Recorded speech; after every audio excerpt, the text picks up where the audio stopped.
So if we're avoiding our emotions and we're not communicating when we're feeling uncomfortable or disrespected in a situation, if we're suppressing those emotions, what's going to happen? Like you said, you just keep pushing it down. Eventually it's going to explode into a volcano, and you might actually explode on the wrong person because you've been pushing those uncomfortable emotions down for so long. But when we actually push those emotions down, it gets stored in our body as trauma within our organs. And so a lot of Hello and welcome to the next episode of Lead to Greatness. We would like to introduce you to our special guest. And if this is your first time, don't forget to subscribe. Hit that like button, hit the notification bell so you won't miss any of these amazing episodes. And if you're on iTunes, go ahead and rate the podcast and leave a review. That helps get the word out to great leaders and entrepreneurs like yourself. Please help me welcome Jan and Jillian with Elevating Your Relationships.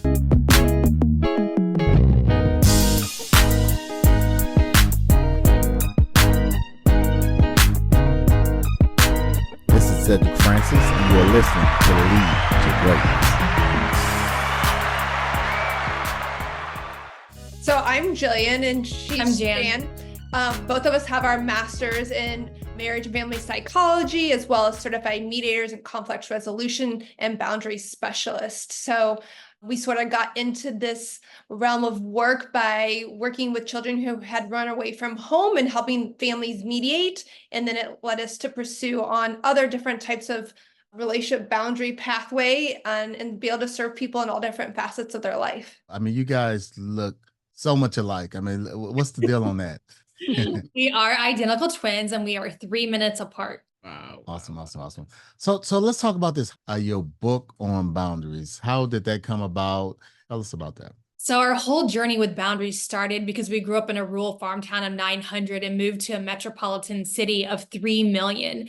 And we went through that whole experience. It brought a big culture shock for us. And so we realized we didn't have that strong of boundaries. And so we went through a lot of personal experiences, relationships, romantic, and also friendships, and realizing that we needed to up our boundaries. And rather than communicating from feelings, we needed to learn to communicate from our values. So in our first entrepreneurial endeavors, our first business, that's where we started really implementing boundaries and using values as a way to negotiate solutions that didn't hinder the client business relationship. And so we realized that our blend of interpersonal psychology and conflict resolution skills could really be used in all facets of life. And so that's what inspired us to write the book. That's awesome. You talked a little bit about learning to set, I guess, expectation and boundaries from your values versus your emotions or your feelings. What does that look like, or what do you think led to that? Because I know that oftentimes we may do the latter. Yeah. So often our emotions are one-sided perspective. So not everyone always understands emotional expression. So if I say I feel a certain way, you may not be able to relate to that because you're not in my shoes, but we can sort of empathize with someone. But values are universally understood. So I could say I value communication or transparency. And while we may have a little bit differences of what that looks like, but we still understand each other because it's common language where values. So we're trying to communicate in a way when we're resolving conflict or setting boundaries because we want the other person to understand us. And so that provides clarity in regards to trying to resolve our differences and working in a way that's going to promote growth and move towards relationship alignment. Because honestly, our emotions come from our ego usually. And so when someone's setting a one-sided boundary, usually it's an ultimatum, it's a demand that's being projected onto the relationship. And the other person may not be able to meet you there because they don't feel like they have a voice in that boundary that's being set. So values become the roadmap in order to negotiate a solution that not only meets that individual's needs and their boundaries, but also elevates that relationship as a whole. So boundaries help us meet our emotional needs on a deeper level, but from a place of values. So when we have boundaries in place, we can have inner peace and feel mutually respected within that dynamic. So they're a place of safety and a way that allow us to create mutual agreements and understand each other from the relationship perspective. So when we set boundaries, we come from more of a we mindset versus a me mindset. So I think being twins, we always had to consider each other when making decisions that may impact the other person's life, whether it was in business or making a decision about going to dinner or something. But we would always be consulting with one another in regards to what that would look like and try to collaborate and make a decision together. This also happens usually in business partnerships or even in marriages as well. Yeah. So when it came to boundaries, we wanted to be able to find a method that allowed us to use that we mindset. So that way we're talking with each other and not at each other. So this allows us to open those communication channels where we're not pointing the finger. We're just saying this doesn't feel good, but how can we work on this together to improve our relationship and get on the same page? So we're not addressing the person, we're addressing the behavior that we're looking to change to create more safety or comfortability within the dynamic.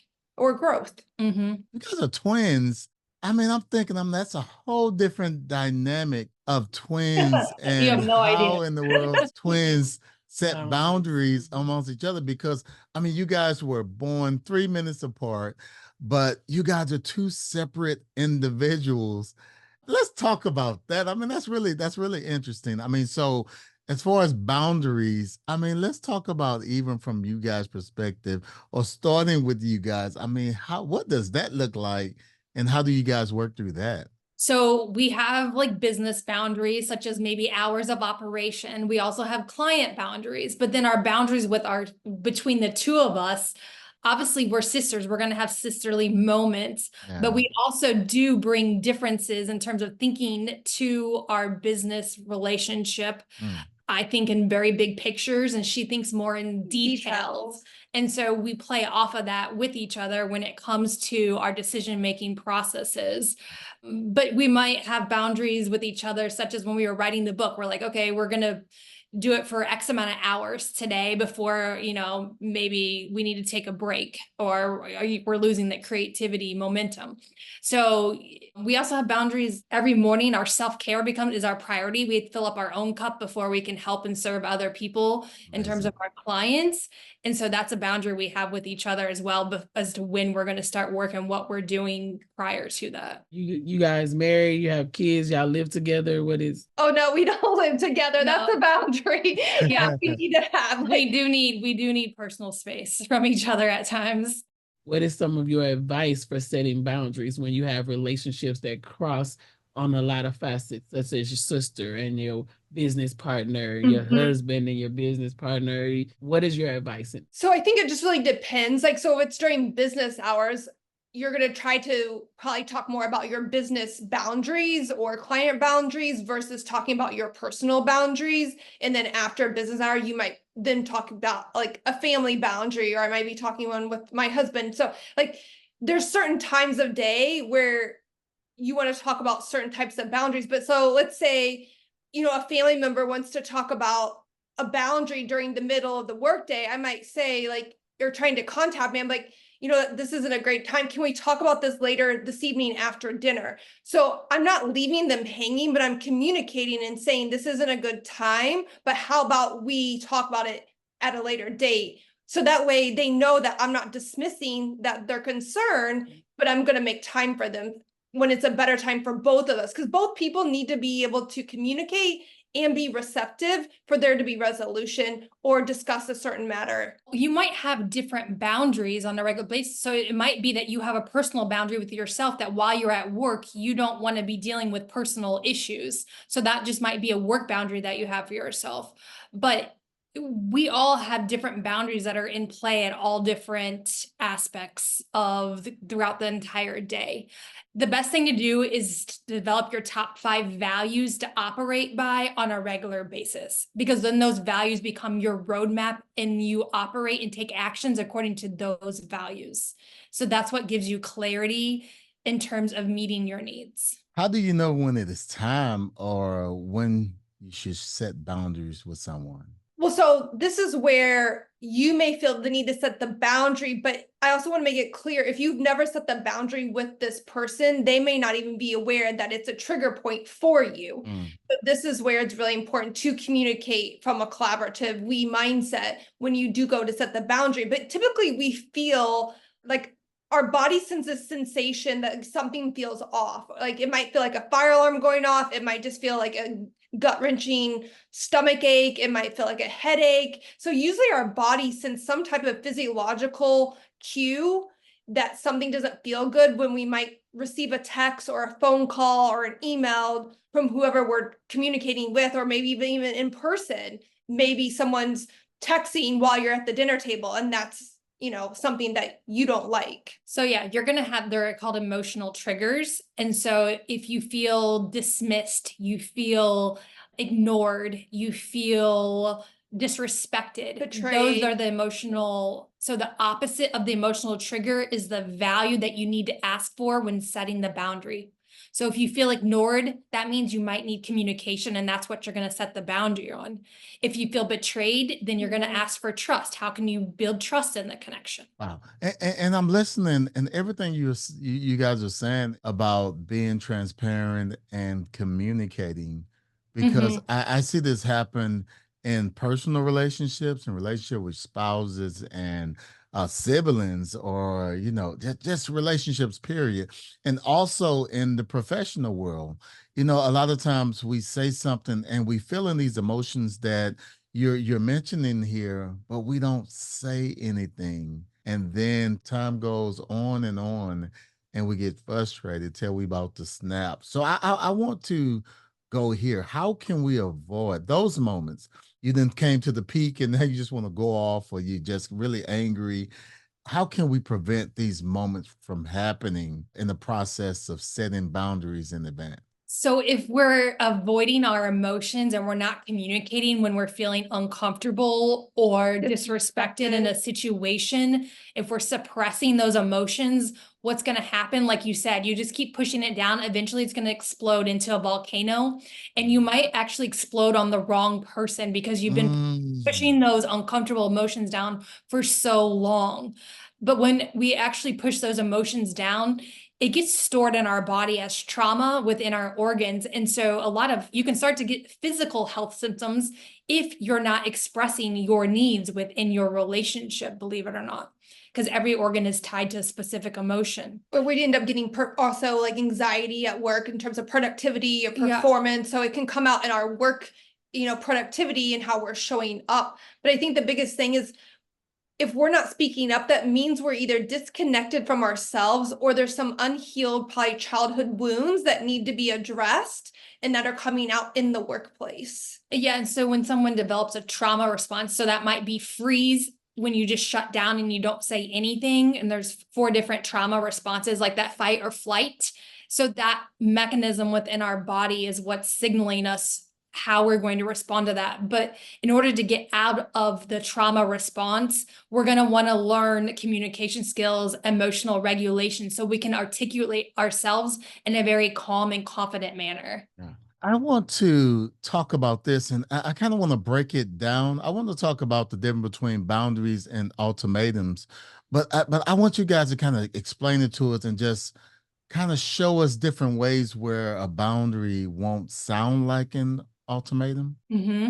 So if I wanted to set a boundary on, let's say, communication in the workplace, the person I'm trying to communicate with is not responding to my emails. So I would say, it seems like we're not on the same page when it comes to communication. I value open communication. How can we work together to improve our communication?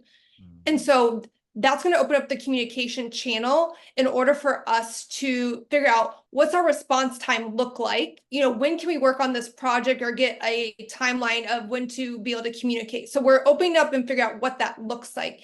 But otherwise, so that's a boundary. An ultimatum might look like, I haven't received a reply. I need this today. And if you don't get back to me, then I'm going to proceed forward with XYZ in order to get this done. So it's like a threat. It's a demand, which does not show respect for the relationship. Yeah. Usually ultimatums create more of a disconnect and resentment in relationships, where boundaries are all about creating unity and teamwork and growth. I have a question. In your opinion, do you believe that maybe a lot of people don't really know the difference between setting a boundary and giving an ultimatum? Because from what you're saying, I'm definitely, I'm raising my hand here. I've been the person, I need this by 3 o'clock, and if we don't get it, then it's gonna have to be da da da da. So could it be that may not even have the, the bandwidth of understanding what's the difference between an ultimatum and a boundary? So when that's crossed, then the other person clearly sees it as an ultimatum, but then I'm like, I'm just setting parameters for how we should operate. Do you think that, in your opinion, that's what a lot of people are dealing with? They don't really know the difference. Correct. I think you're absolutely right about that. I think people don't know the difference. And there's a lot of stuff out there on social media, on the internet, which can be very confusing. And so a lot of times people are learning boundaries, aka ultimatums, from a place of like almost trauma informed, like there's being taught, like, this is my need, you have to respect my need, or else we can't have this relationship. We can't work together. Where that really doesn't promote growth or resolution. And so our whole method is like, both people need to have a voice for it to be mutually respected and honored. It's almost like negotiating a business agreement, but we're doing it in every aspect of our relationships, whether it's family, romantic, with a neighbor, whoever that's in your life. I think too, one of the biggest thing is you're coming from a place of constructiveness because you're ending on a question, which opens up that communication. How can we do X, Y, Z, or how can we work on this, or how can, so it's all about opening up those communication channels from a place of constructiveness, because you want to create collaboration. You want the other person's like opinion or perspective, because if you don't understand the other person, then how can you arrive at a resolution? Absolutely. And the more we understand another person's perspective, the easier it is for us to position a win-win outcome in terms of a resolution that we're looking for to bridge the gap between two different perspectives, because everybody has their own belief systems. Yeah. Yeah. And I love the pronoun. You said we instead of you, this. I mean, 'cause that can definitely create conflicts. I believe it. What's your thought on that? Well, yeah, if you're saying, well, you did this, so you better stop doing that, that person's going to feel attacked and they're going to shut down, or they're going to become extremely elevated and defensive and angry and come back at you. So we're just creating a gridlock if we're pointing the finger rather than taking responsibility, using I statements like, I feel dismissed when I don't hear back from you, and it's been like 12 hours. I value communication. How can we get on the same page and aligning our communication style so we can have a more, collaborative relationship here? When you're doing that, you're owning what it is that you need. You're also addressing the behavior that is uncomfortable, that you don't like, rather than the person themselves. Right. I like that, because I'm hearing that from everything that you're sharing.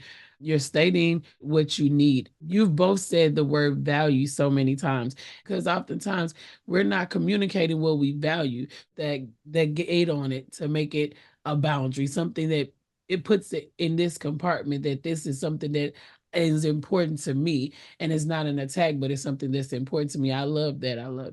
Right. And so a lot of times people will assume the other person should be able to read them or understand where they're coming from. And unfortunately, people are not mind readers. So by saying, I value this, you're letting the person know that this is a standard that you operate on, not an expectation. So let's get into that in a minute, but a standard in order to create a level of operations, more or less, or behaviors within that dynamic. So a lot of times people will think expectations are the same as like standards, but expectations are usually one-sided beliefs projected on the other person on how they should behave according to their belief system. Wow. So expectations usually lead to disappointment because someone didn't behave in a way that you expected them to. But that's based on your belief system, not theirs. Wow. I really love this, and because you guys do, and it's really echoing the value, right? So let's say Shante and I, from everything that you guys shared, I can share my values, like I value communication, right? So for me, whether it's my spouse, or whether it's professional, how do I position, I guess, to make that or create that win-win where it's like, okay, I know how to express my values, but how do I pull the values out of the individual so we can get that win-win? So this is where you would set the boundary around communication. So maybe you want to increase or decrease communication throughout the workday, whatever your preference may be. So let's say you want to increase it for whatever reason.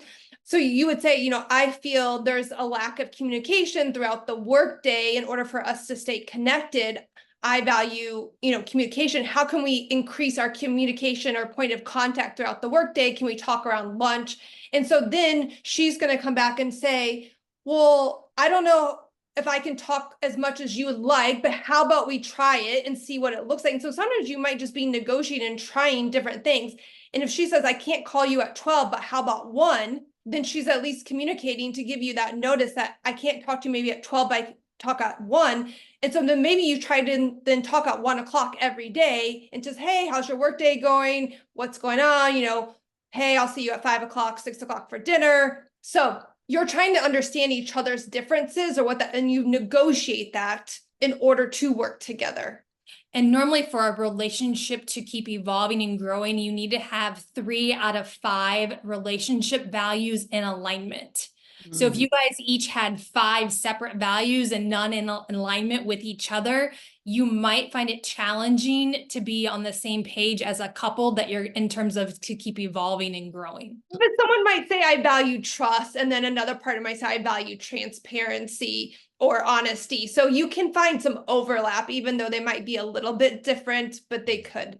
No, I agree. I agree. It makes me think about those relationships when their values are completely different. And sometimes people may not understand why there's such trauma or disconnect or such confusion in the relationship. And it's because you value things that are different. Something that's important to you, these things that are majorly important to you, is not of the same importance to them, which can cause a lot of conflict, whether it's a business relationship, romantic, whatever. It can cause a lot of conflict. So definitely, even with friends too. There can be a lot of drama around friendships. And so even using our values and boundaries with friends is such like can be really beneficial. Yeah. I mean, I'm listening. I look over my life.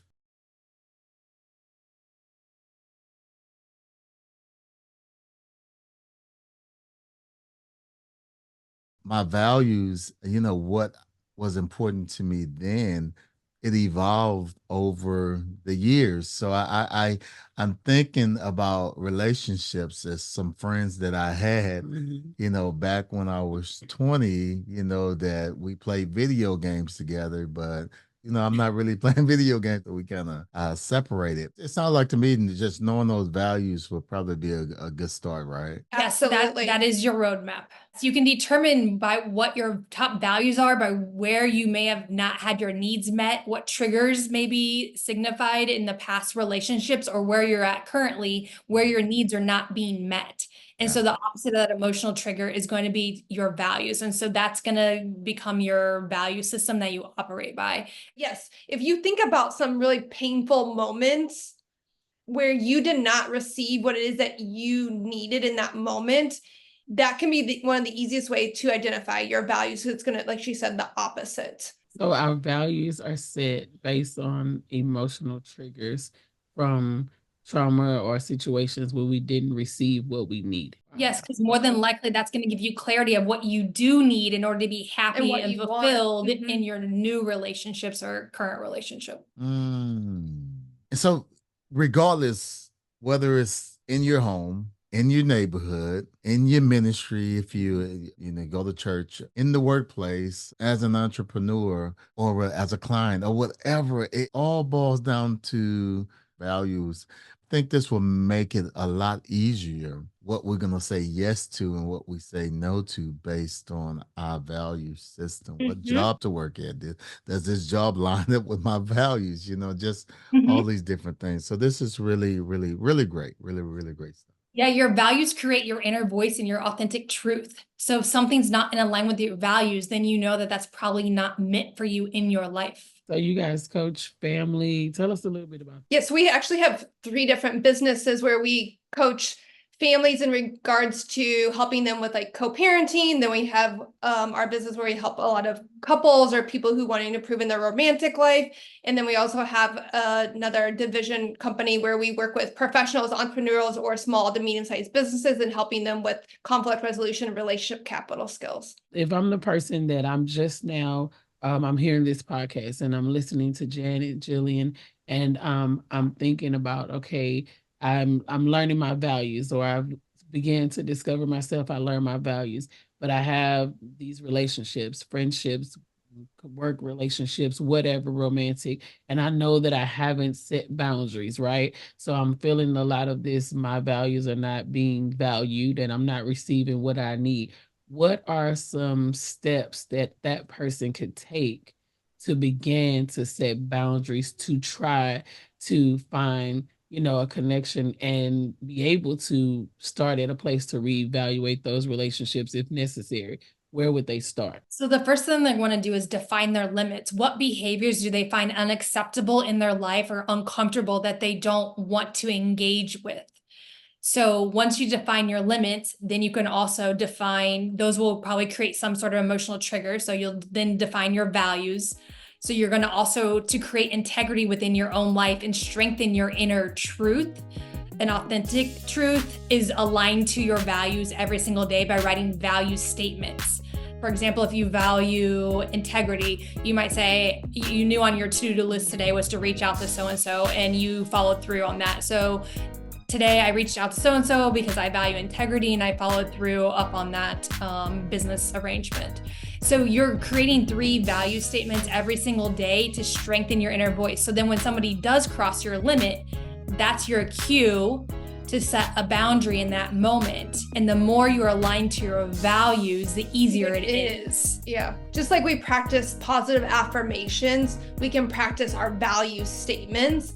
And this is what's going to help us start to feel more powerful in our own life, because then we're going to be aligned to what feels good to us. So we create that connection with ourselves so that way we can address disconnects with others. And every single exercise in the book is we live by and breathe and do it ourselves. So you said every exercise. So talk about the format of it.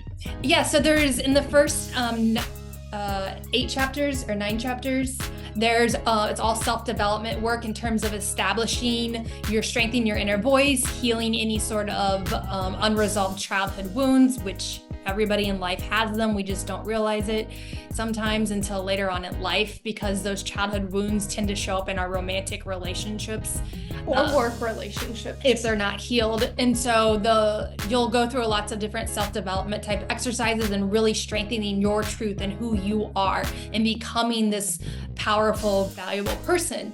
And then the rest of the chapters 10 through 28, we also tell our personal story in there and how we developed the method, and then all different types of boundaries. So there's emotional boundaries, personal boundaries, entrepreneur, neighbor, holiday boundaries, digital boundaries, time boundaries, intellectual boundaries. And we just recently released it. So you can head over to janandjillian.com and click on the link, and then you'll find different places that it's going to be listed at. And you'll find multiple ways they can follow us on Instagram. They can check out any of our blogs or services that might be appealing to them. So on behalf of the Lead to Greatness community, I want to thank you so very much for taking time out of your busy schedule and adding value to us all. Thank you so much for having us. We want to thank you for joining us today on the Lead to Greatness podcast. So remember, if you help others reach their greatest potential, together we can change the world. Peace.